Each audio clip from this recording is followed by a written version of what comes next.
Anytime I knew I needed to do something and I waited, it became harder because that issue became more entrenched, and when we don't confront it, we have given permission for it.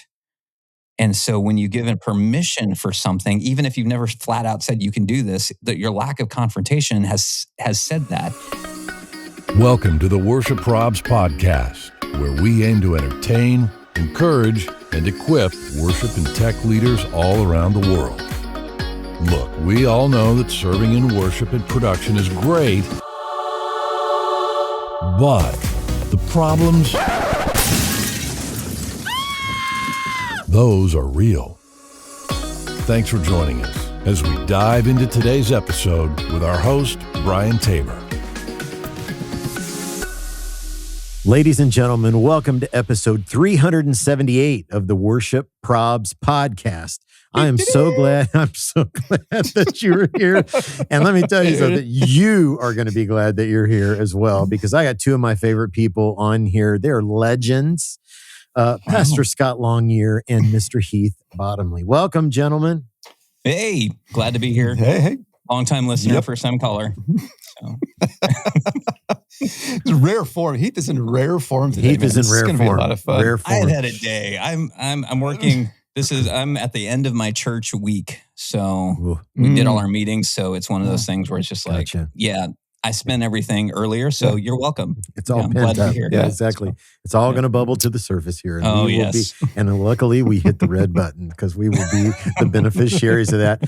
So guys, this is going to be a whale of an episode here today. So we've got prayer concerns. As always, we're going to make you laugh a little bit. And, but first, the three of us are going to have a conversation that we're calling You Need a Throat Punch, the gentle art of confrontation.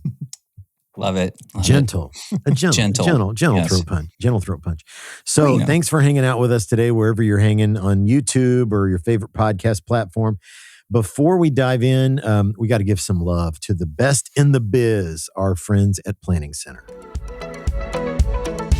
This episode of the Worship Probs podcast is brought to you by Planning Center, an all-in-one software that can help you organize every facet of your ministry, connect with your people, and help your people stay connected to each other. Among the many ways Planning Center can help you do that is through task management. In Planning Center, you can create detailed tasks, organize to-do lists, and even collaborate on those tasks with other team members in real time. Do you have recurring events and projects with long to-do lists? Make a task list template to save time. Have regular tasks you need help keeping up with? Set your tasks to automatically repeat at an interval of your choosing.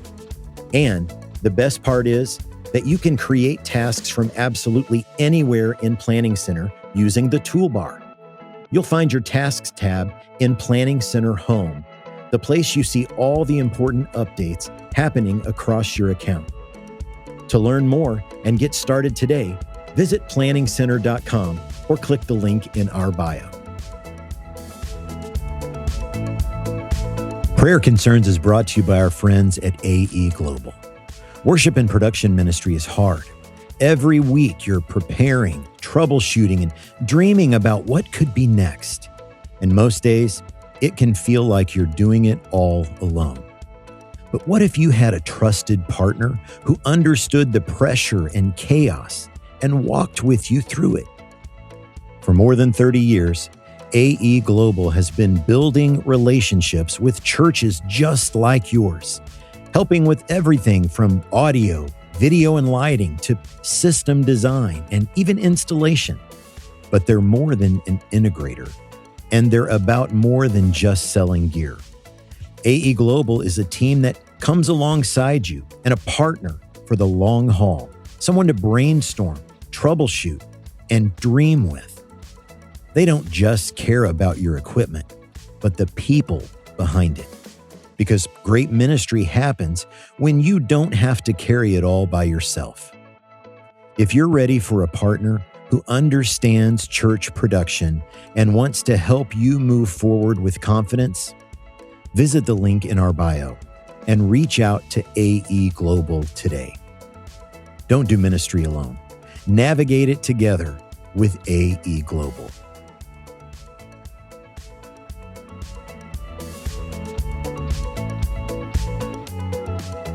So as we were kind of chatting about what we wanted to talk about, this really rose to the surface kind of quickly. We're all lifelong ministry people, go figure. But we thought, okay, this is a conversation called "You Need a Throat Punch: The Gentle Art of Confrontation." Love it. So you guys probably haven't had a lot of chances to do that in lifelong ministry. We had one before we hit record. What are you talking about? just all three of us, man. Oh yeah, well you this. Oh, yeah. Well, these guys are bringing up things right now. Oh hey, welcome to worship. That happened 12 years ago. We haven't even talked about that. It feels like yesterday. I had the scar. Oh my gosh. Well, it kind of started interesting, right, Heath? Because Heath was like, not like the big stuff you think about confronting, but the smaller stuff, like the team stuff, right? Yeah. Mm-hmm. Yeah, there's a lot of that I don't know. I think Brian, you see a lot of the funny side of confrontation, because it's in everything. It's in the prayer concerns. It's in, the funny things with the team, the things that we're tackling with. But I love how you said it. You're like, you have to laugh at that stuff because otherwise you'd cry, and ball up in a ball in the corner and maybe wet yourself, or maybe that was just me. But the reality is that there's a lot of these confrontations that, first off, we either don't have or we handle them very wrong. Or there's some times where we think we're doing them right, but the other person has got their own agenda. There's so many things to them. And I don't know if there's a perfect way, but there are parameters that work out the best, But I think there's a lot of misconceptions when it comes to confrontation as well, because, we've seen them handled really wrong. And I think somewhere in our minds, we think that there's this ideal thing where, once you're done, you're skipping down a road together and everything's happy. But they're messy, man. They're really messy. Yeah. Yes, they are. I once had a young worship leader ask me, what's the best way to confront somebody? And I said, email. And very short text messages. Yeah, exactly. To whom it may concern. Emojis. Confrontation by emoji. I've got an emoji for you. Yeah. Okay. It is the end of the week, man. Phoenix coming in. Okay. Yeah, man. It can get wild out there. Yeah. So like Scott, you probably have to, I'm guessing in your role, you have to sometimes confront, you have to probably deal with the ramifications of a confrontation. Like if something happened between staff members or a staff member and a church member or whatever, like you're in a unique role as the lead pastor. Yeah. I think I'd be interested to know, because people, when we say confrontation, I think it raises up a lot of different emotions in us. So I'd be interested from you guys, and then I'll answer that or lead into that. So Brian, if you have to confront a team member tomorrow, how does that impact you tonight? Or does it? Are you like, it's just another part of the day? Like, let's go. I'd be twisted all night long. Okay. Yeah. Okay. I probably wouldn't sleep. It would really bother me. Yeah. Heath, how about you? How would you? I don't look forward to confrontation at all. I get very anxious over it and everything. But I'm more consumed with what really gets me is that I just don't want to do something wrong or go through all that, the stuff that is going to happen in confrontation and not get a good result. Yeah. Why go through it if and so that all those scenarios are constantly playing out in my head. And so, the overthinking consumes me. Yeah, I don't run into a ton of people who are like, I love confrontation. I think it eats us. We're in the people business, right? Yeah. I mean, there's a couple of them. Shepherding, there's some, but they're like, there's something wrong, them, right? Yeah. There's something wrong. Who they are. At its heart, I think you have to ask the question, why? So I was challenged on this because I have somebody in my circle that I'm like. I heard a story of someone once. High function, pretend high functioning, super great leader, amazing, office, when I walk in their office, it gives me like, I just twitch because I'm like, are we doing an episode of Hoarders? Is that what's happening here right now? And so I was talking to somebody else and I was like, can you help me figure out how to motivate this to some more order? And the person just looked at me and just said, why is that important to you? And I'm like, because it should be important to everybody. But it may be something like, and why? So I think with confrontation, it really has to be mission driven. Mm-hmm. Like, why is this important? Is this just a personal preference, or is this actually part of the mission? Like your guitar player showing up unrehearsed or unpracticed, is that a personal preference, or is that an actual mission thing that's going on? And the truth is, you're like, well, I'm not going to confront then, but avoiding confrontation is actually still a leadership decision. You're just choosing not to confront, and then it's gonna run away, right? And I think it's just about setting some really clear parameters in the mission. We're mission driven, so I got to make some really clear expectations that are right here. And but I get choked up in it because I'm like, I don't want to hurt somebody's feelings. And man, I mean, we've all had to confront that have been, it's been very mild. And then I think each of us have had to confront where it's been, we had to release somebody from their position. And especially in ministry, it gets really cloudy too, because I thought you were my friend. We hide behind niceness as if it's a fruit of the Spirit, like, and it clouds. But especially in church settings, I agree with you. Yeah.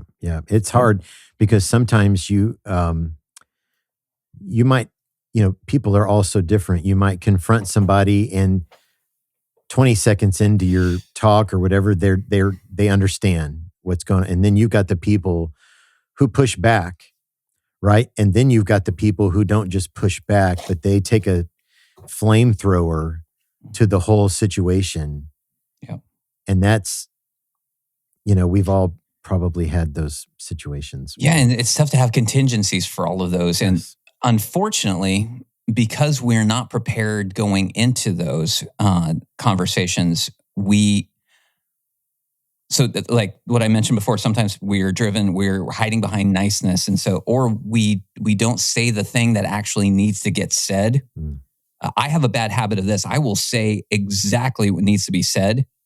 And then right afterwards be like, I should probably soften that. And your kid's ugly. And but really just going, I'll say exactly this is not okay. But then like, I'll start softening it and going, well, maybe I get it. Like stuff happens or whatever. And then I actually end up undoing any progress that was made from that confrontation. And I'm like, I just left the door completely wide open to be right back here again next week, because I wasn't prepared. I will do the opposite, but I get the same results.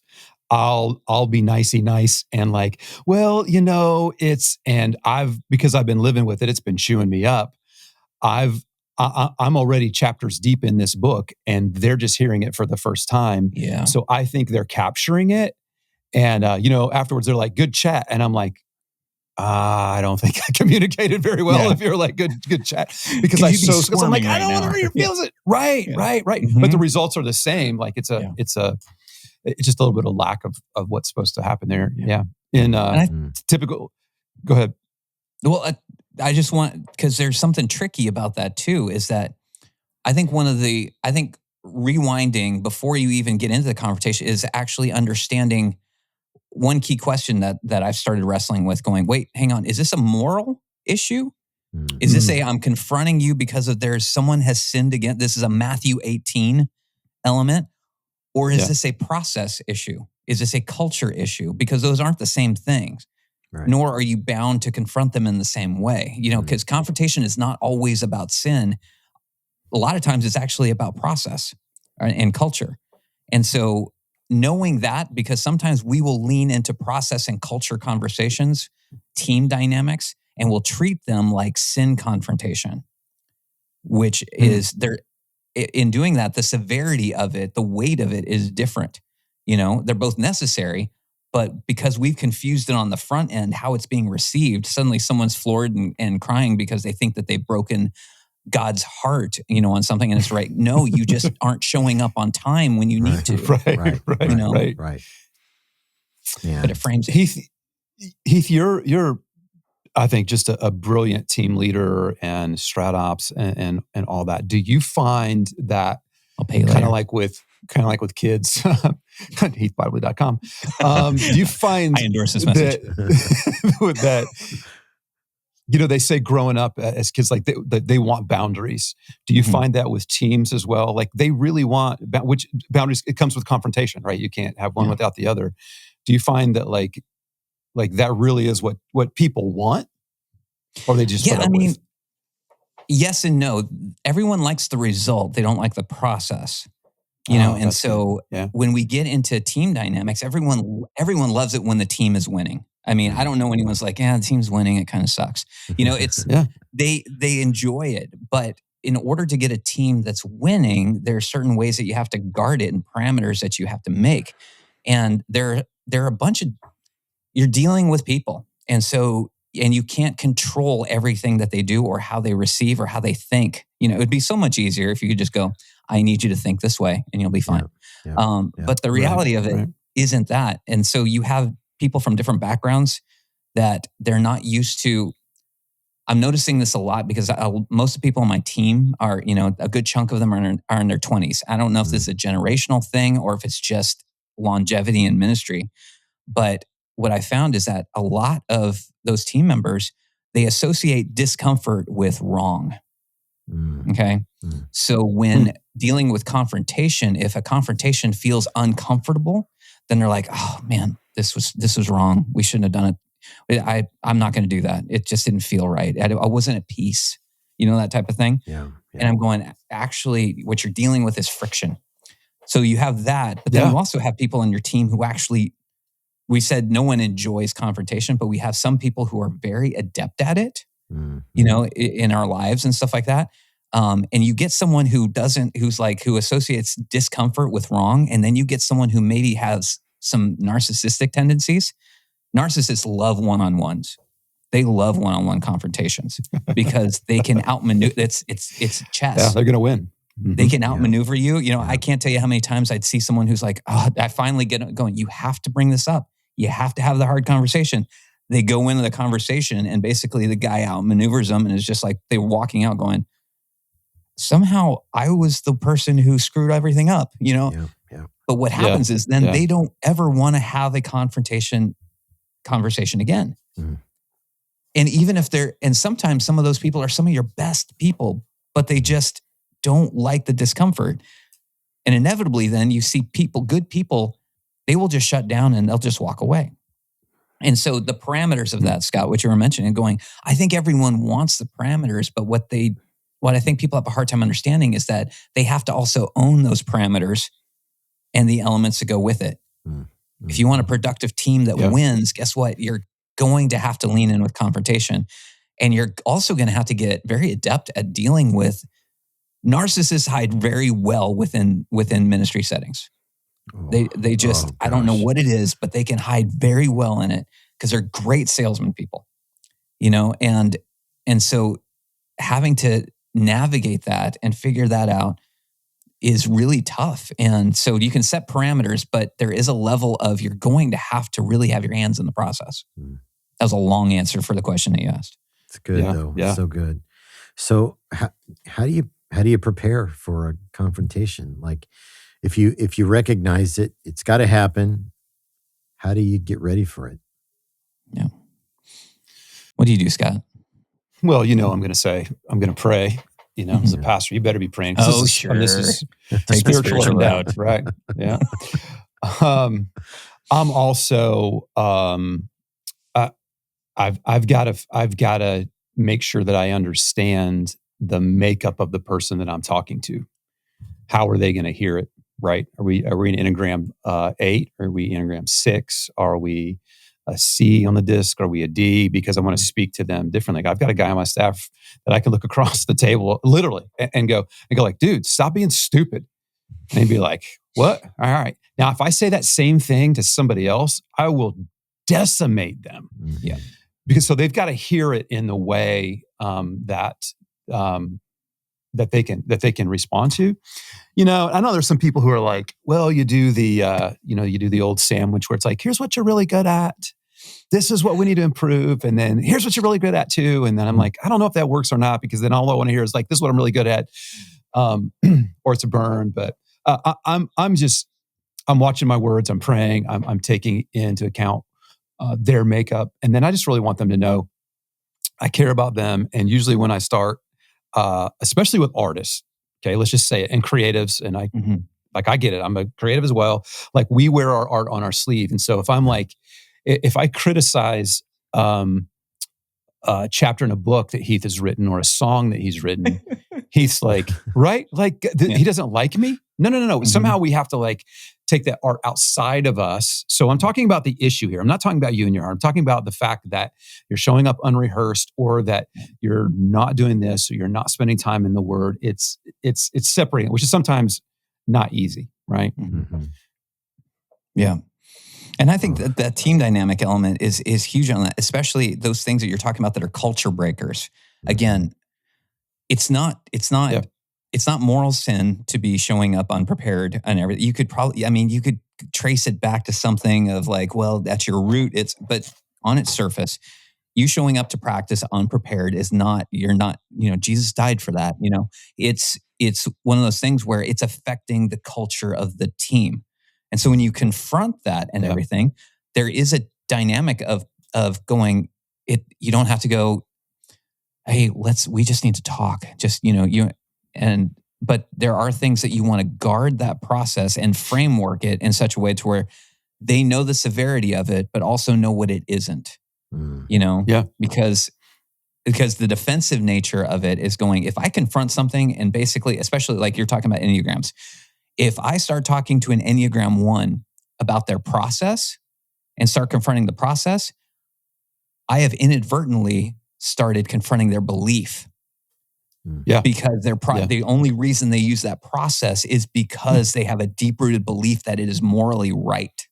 And it's like, hey, you brought strawberries and people are allergic to strawberries. I believe in strawberries. There was nothing wrong with what I did, because and if you pick a different road, well, obviously that's the wrong way to go.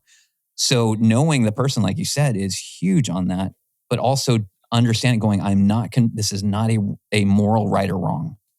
This is a thing. This is how it affected the team. This is the result of what you've done and how it is giving permission to things that you might not even realize to the rest of the team, going, you're not a bad person for doing this. Which gets right to the why. I think that we always have to go back to why is this even important, right? 1 Corinthians, if the trumpet does not sound a clear call, who can get ready for battle? So you have to here's why we do this, why this is important. I'll give you an example. I don't have a lot of rules on our staff. We have guidelines and codes and that kind of stuff. And the one I get made fun of with the most is that we have a no shorts policy in our office. I don't want to see anybody in shorts in our office. And here's the why. Because Daisy Dukes. It could be. I'm telling you, I've seen some of our guys in shorts. You don't want to see them, right? But shorts are one step away from flip-flops, which are one step away from a t-shirt. It looks like you're just mowing your lawn. And people will walk into our facilities and go, these people are not even taking their mission serious. They look like they're on vacation right here, right? No, man, we're not. We're taking this thing serious. And we have people who will walk into our offices in crisis. That's the why. I want them walking, like their marriage is in crisis. I want them to see people who are put together. So I'm always like, if I'm making a correction, it's like, hey, I just want to remind you, here's why this is important to us, because it helps us further the mission. Yeah. And then also in that, I'm getting behind is there a heart issue behind that? So man, like we've had this conversation 4 times, and I'm sure you're sick of me talking about it, but you're showing up late again. Like, what? Are you okay? Because there might be something behind that, dude. I'm not really not. Now we got a whole other issue that's going on. So, in typical fashion, Brian, I put together like a 3-point. Here are my 3 keys. Are they all the same letter? The 3 C's. No, because I couldn't get them all. They all sound like the same. And the first one is quick. I think our confrontation needs to be quick. Sometimes it doesn't need to be too quick, especially if you tend to fly off the handle and just lose your mind and throw things around. Heath Bottomley, I'm not putting anything like that on you. That was a mosquito I was swatting. But most of us probably tend to like wait it out and go like, I think maybe it'll just get better. It's not going to get better. It's actually going to end up, it's actually probably going to end up getting worse, isn't it? I mean, it's going to multiply. Galatians says little yeast works through the whole batch of dough. So I think it does need to be, you got to jump now, pray through it, but like, I've avoided some confrontation and had some people around me. I'm like, well, I think I need to wait a little longer. And they're like, why? Why? Do you know what you need to do? And I'm like, I know. I was just hoping that maybe Jesus would come back before I had that conversation. So I do think that it needs to be not good, right? Yeah. Absolutely. Extraction is much, much harder to deal with than actually preparation and proaction. I mean, anytime I knew I needed to do something and I waited, it became harder because that issue became more entrenched. Yeah. And when we don't confront it, we have given permission for it. And so when you've given permission for something, even if you've never flat out said you can do this, that your lack of confrontation has said that someone becomes much more like you've given approval and now you're taking this approval away just randomly. No. But that's what you risk when you don't confront. And my team called me on this years ago. I was really trying to do the whole thing about going, I'm going to encourage people into right movement. I'm just going, if I just say it enough, I'm going to speak it into existence in their life, And so we'd get in our team meetings and everything. And I was dealing with someone who was making the rest of the people on my team want to quit. And I'm like, I'm going to reach them. I'm going to just speak to their soul right now. And I'm be like, you know what? You are so good at this. Thank you for continuing to get better at this and growing in this.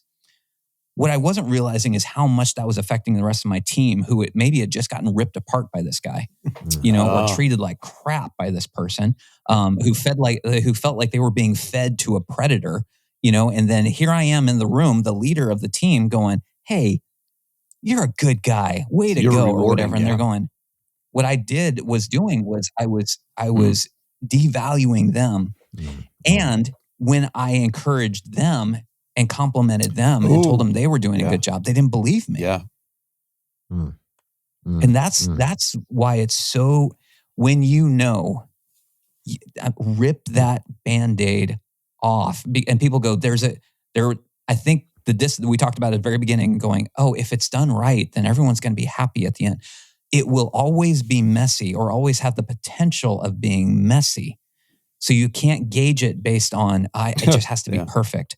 Yeah. No, there is a mess. There will be a mess afterwards. It's a matter of going, do you want to be, in 6 months, do you want to be 6 months down the road of the new path?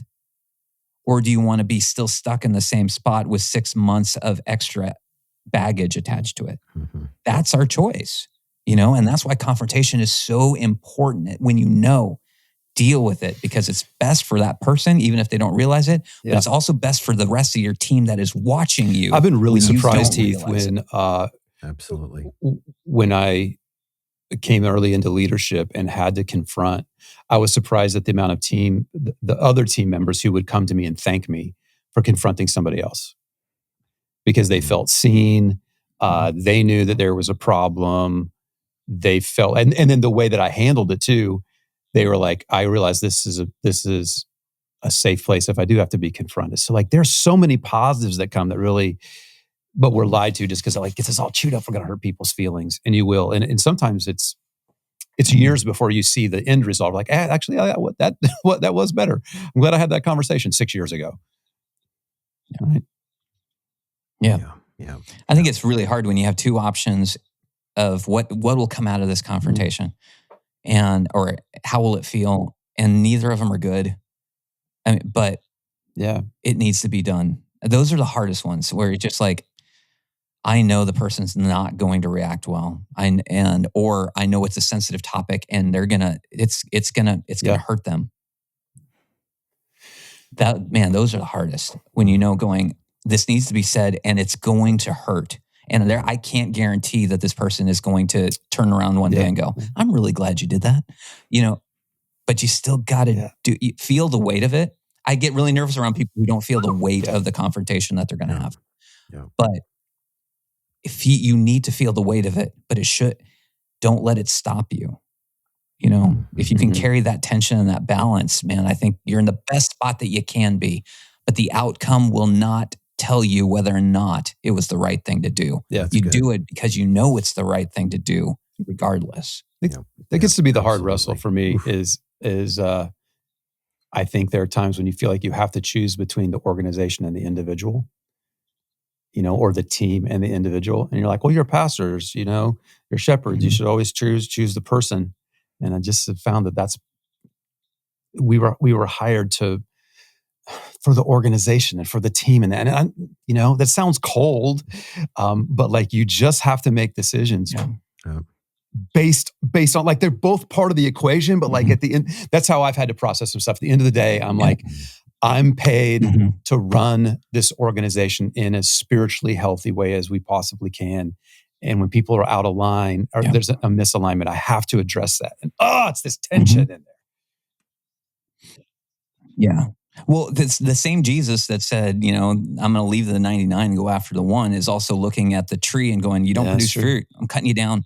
If I come back, it's not here. I'm cutting you down and it's done, and it's like, it's the same Jesus, but we have, again, in ministry, that thing we talked about, we have a feeling, a compelling to hide behind the niceness, but confrontation is probably the best clarity that you can get. And what I found, the phrase clarity is kindness. And even if they don't feel it, at the end of the day, it's kindness for everybody that's involved. For sure. Man, that's good. That's so good. Where are we on your three? We only did if number one was quick, number two was consistent. Oh. That it has to be. It has to be across the board. Yep. You can't treat one person not just your different than superstars. Another. Yep, you got to. Yep, you got to. And I get the whole like we're going to treat Dennis Rodman different, because like it. I don't think it works because like he said, like you just set the bar. You let somebody, quote unquote, get away with something. It's like, well, then that doesn't matter to you. So, and in conversations, I'm finding it. Especially if it's a tough conversation, you'll say it and then you'll go on and they'll hear it and then they hear blah, blah, blah, blah, blah, blah, blah, blah. And you think you've communicated everything. So I think an email, this is where I would have a face-to-face. I would never confront over email. Don't do that. Don't do the text. You don't have inflection, body language. Right. They can't read your tone, compassion. No, you're face-to-face, man. And then I'm following up with an email going like, man, thank you so much. I know this was not a great conversation. To recap, this is what we talked about. I want to be clear. Now I'm going to nuance that, but like when I called you an idiot, here's what I meant by that. My brother. So number two is I think you got to be consistent across the board and treat everybody the same. Third one is compassionate, which maybe we should have led with. And I agree, man. Clarity is kindness. We speak the truth in love, like Ephesians tells us. And tone, it's a big deal, man. It's the way that you speak to people.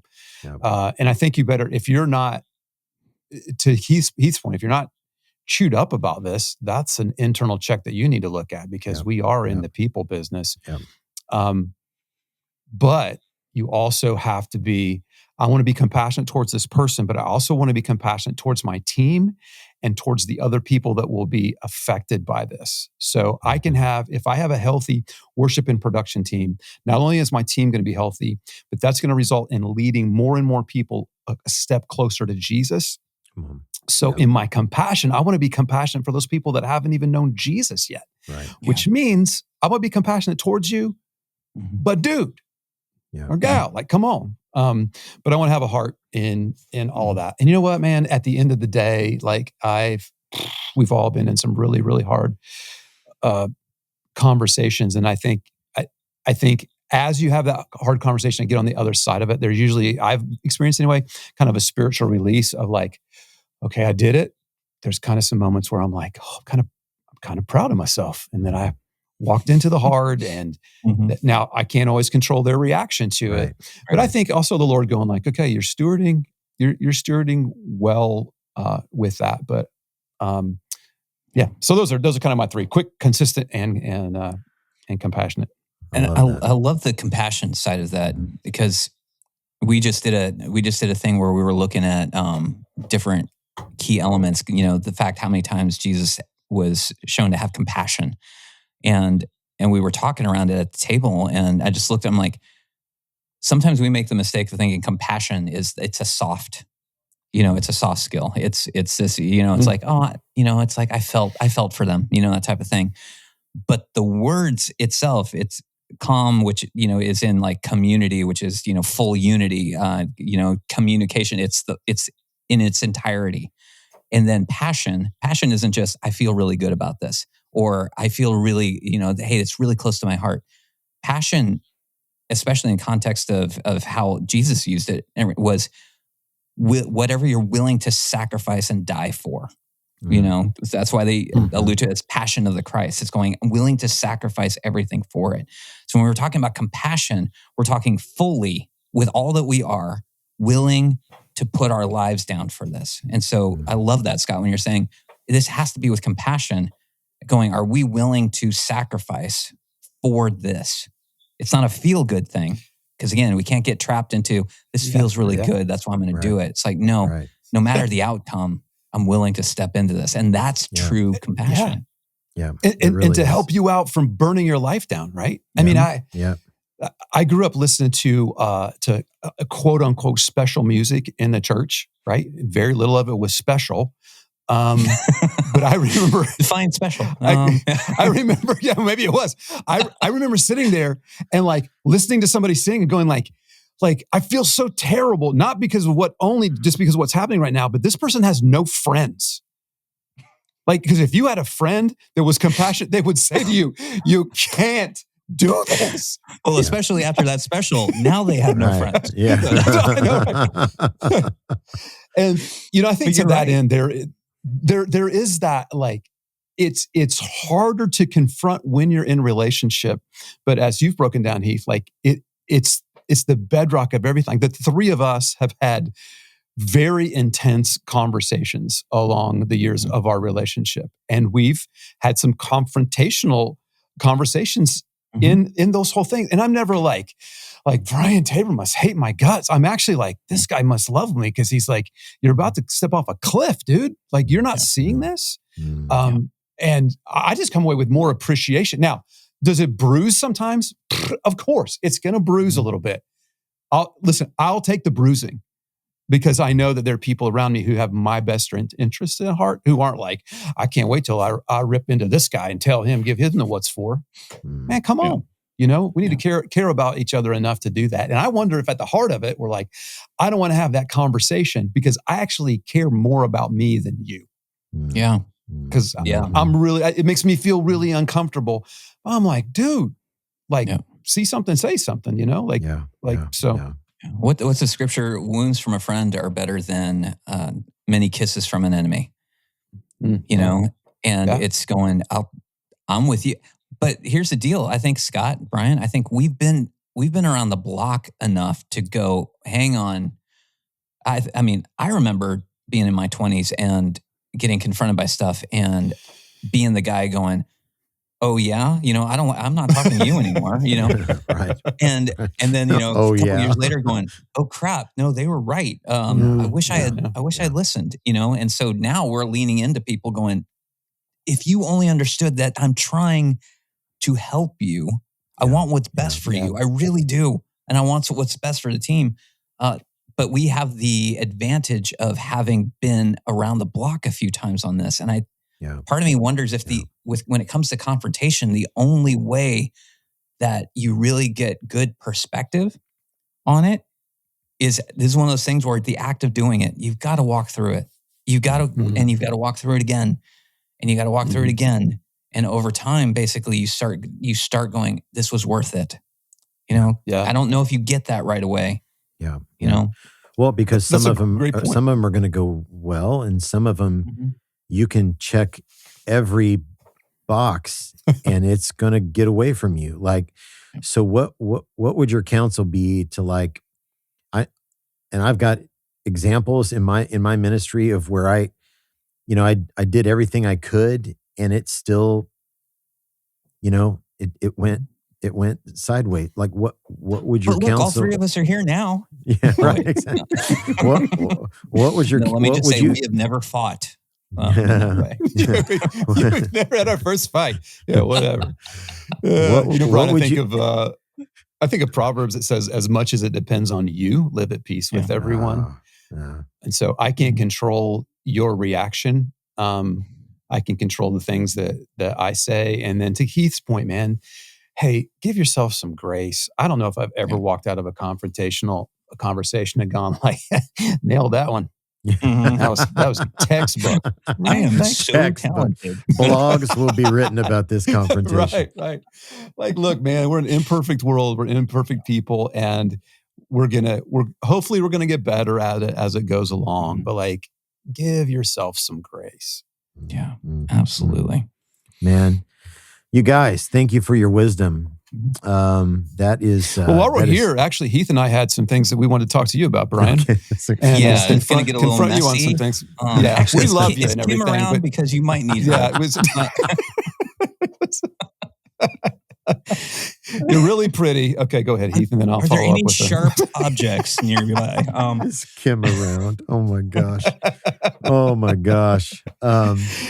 Wow. Well, man. That's a great. I hope that conversation was helpful if you're listening, because it's a part of the leadership deal, man. That's for sure. Well, and everybody wants to confront. Everybody. Yeah. And here's something crazy we did a long time ago: is we basically said to the whole church, "Would you like to confront any of our staff or leaders?" And so we do it by by filling out a little card that we call prayer concerns.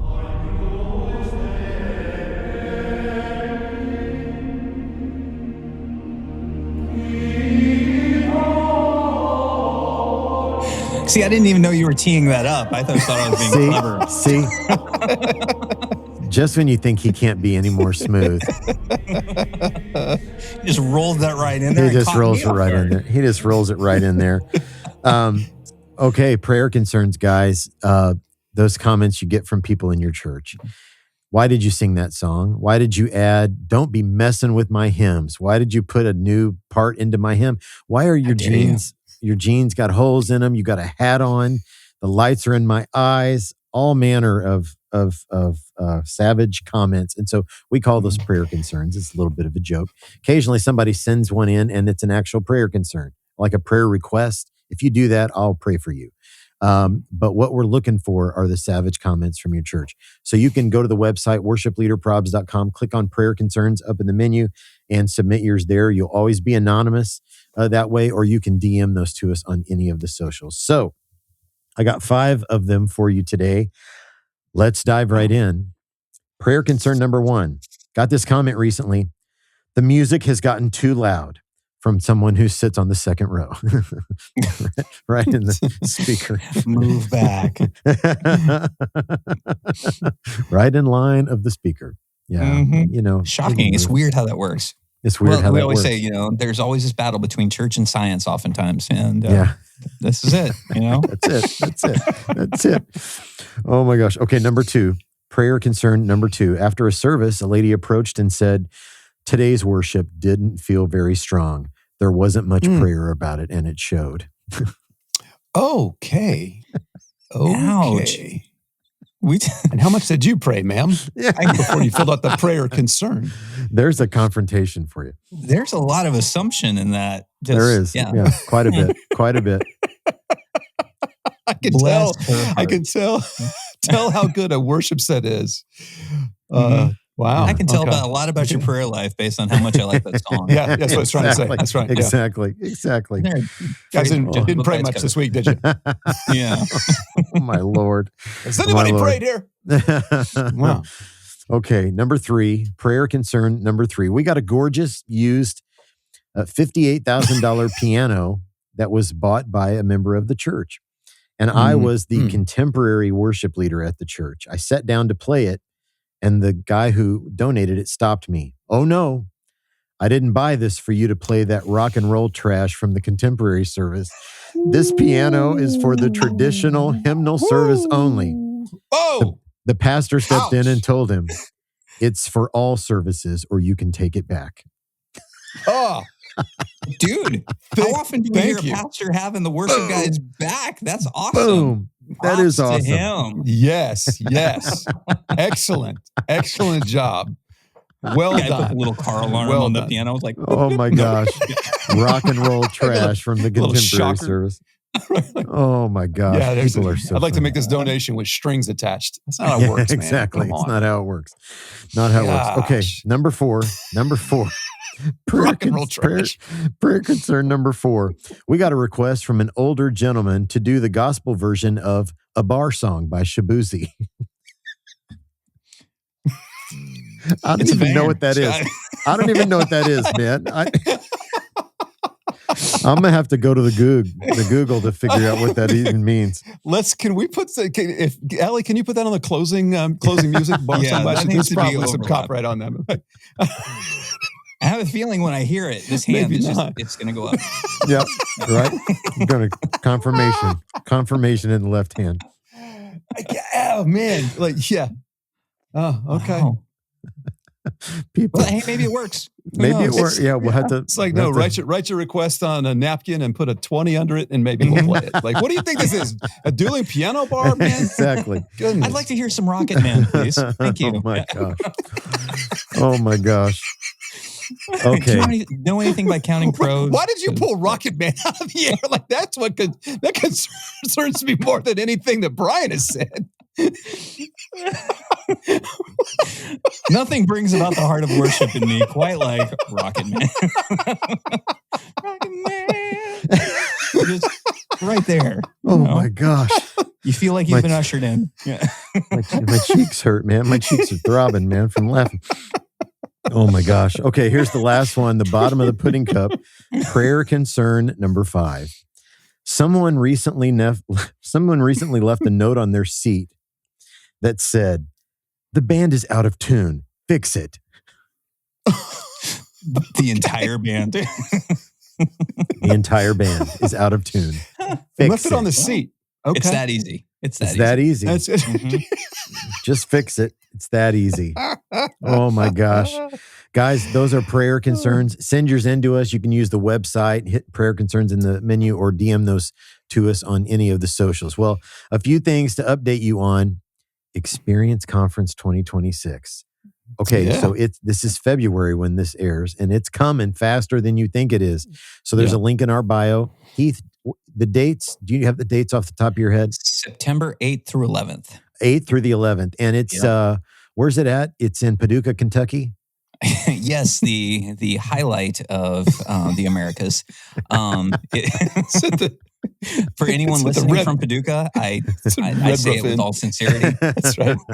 For everyone outside of Paducah, I'm totally kidding. So yeah, joking around. No, it's not in Paducah. It's in Disney World, man. It's at Disney World. Stinking Walt Disney World. Yeah. So you can go to Disney World and occasionally catch like a workshop while you're there. It's going to be a lot of fun, but it's in Orlando. Great. Yeah, how to sell it to your church. Do not walk into your supervisor's office and say that. No, I'm going to Disney World. I ain't paying for that. No, we're at the Coronado Resort in Orlando, which is a great facility. Incredible. The weather is frightful.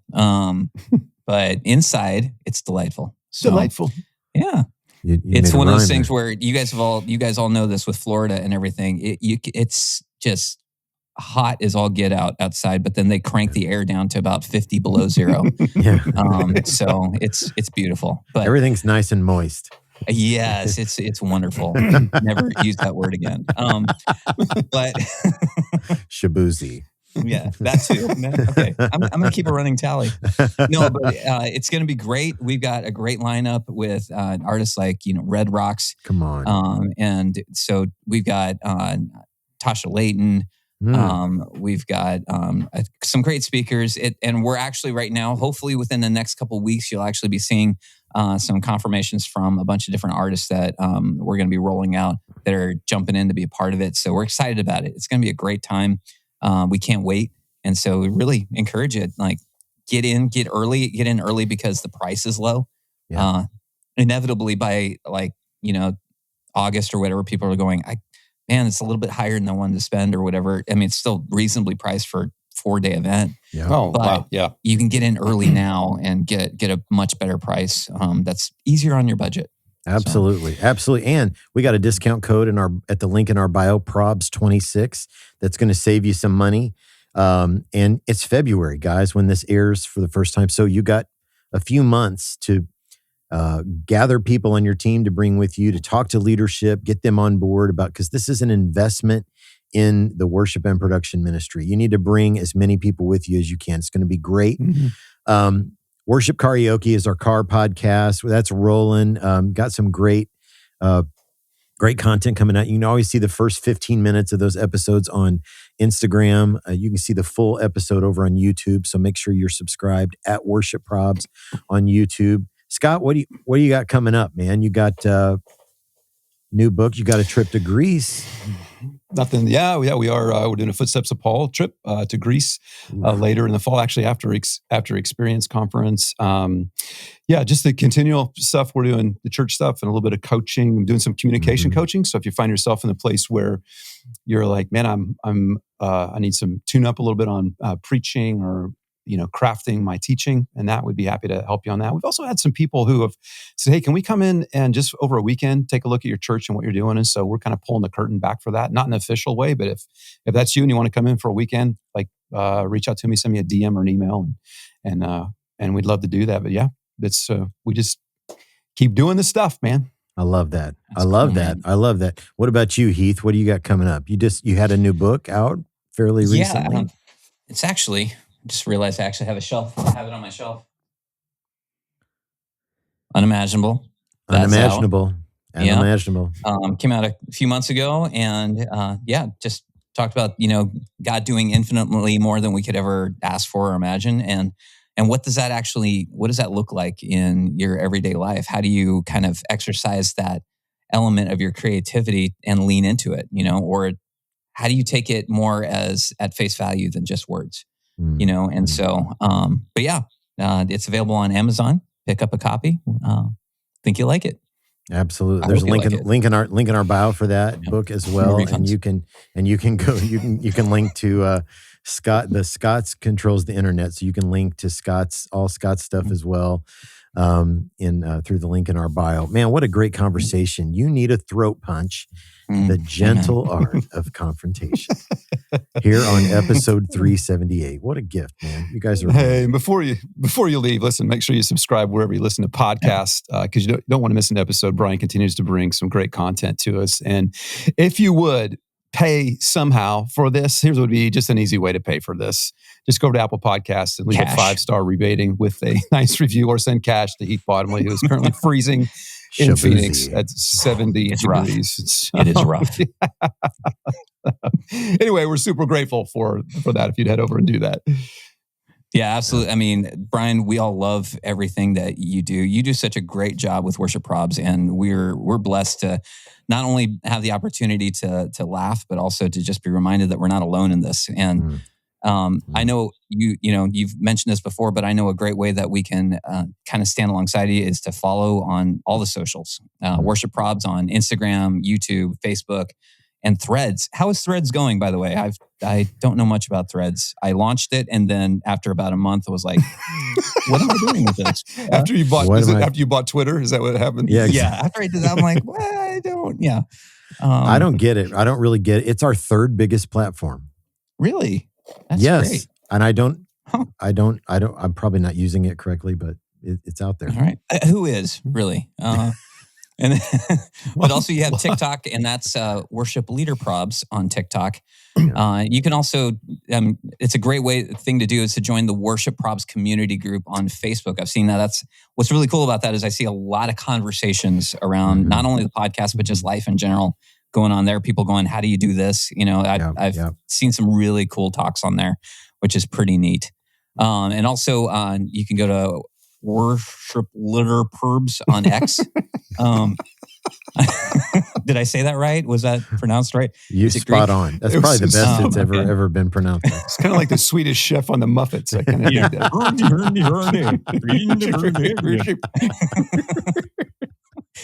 How do I type that? Oh my gosh. Or you can just look for the Worship Leader Probs hashtag, which that's probably the easiest. That's probably the easiest way. Yeah. Hey, and real quick, massive shout out. That's right.